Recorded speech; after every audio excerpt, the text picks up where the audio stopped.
அந்த காவேரி இப்ப வந்தவ விஜயோட வாழ்க்கையில முதல்ல வந்தது நீங்க தான். விஜயோட வாழ உங்களுக்கு தான் எல்லா உரிமையும் இருக்கு. பணத்தை வாங்கிக்கிட்டு கான்ட்ராக்ட் தாலி வாங்கிக்கிட்டவ விஜய் ஒத்துக்காம எப்படி அவர் ஒத்துக்குவாரு? அதான் எப்படி நாங்க சொல்றபடி நீங்க கேட்டு நடந்துக்கிட்டீங்கன்னா உங்களுக்கும் விஜய்க்கும் கல்யாணம் கண்டிப்பா நடக்கும். அந்த காவேரி ஆனா காணாம போயிடுவோம். எனக்கு விஜய் வேணும், அவர் கூட நான் வாழணும். நான் அதுக்காக என் உயிரை கூட பணையம் வைப்பேன்.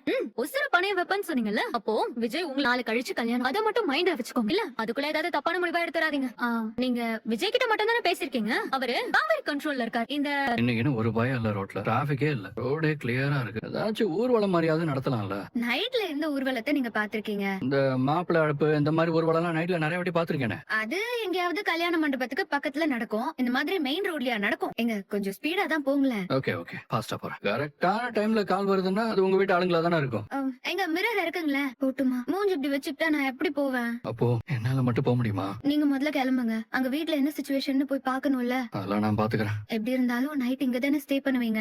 கூடவே தான் இருக்க முடியல, பக்கத்து வீட்லயாச்சும் இருக்கேங்கிறது தானே ஒரு ஆறுதல். இப்படி எல்லாம் பேசினா எனக்கு கஷ்டமா இருக்காதா? எனக்கு ரொம்ப கில்ட்டியா ஃபீல் ஆகுது. நீ என்ன தப்பு பண்ண கில்ட்டியா ஃபீல் பண்றதுக்கு? நீங்களும் தப்பு பண்ணலையே, ஆனா நான் உங்களை கஷ்டப்படுத்துற மாதிரி எல்லாம் சிச்சுவேஷன் இருக்கு. அதான் சிச்சுவேஷன் சொன்னேன்ல, நம்ம இப்ப வீட்டுக்கு பக்கத்துல இருக்கோம். யாராவது பார்த்தாங்கன்னா உங்க அம்மாட்ட சொல்லிருவாங்க. சொல்லட்டும், எனக்கு என்ன பயம்?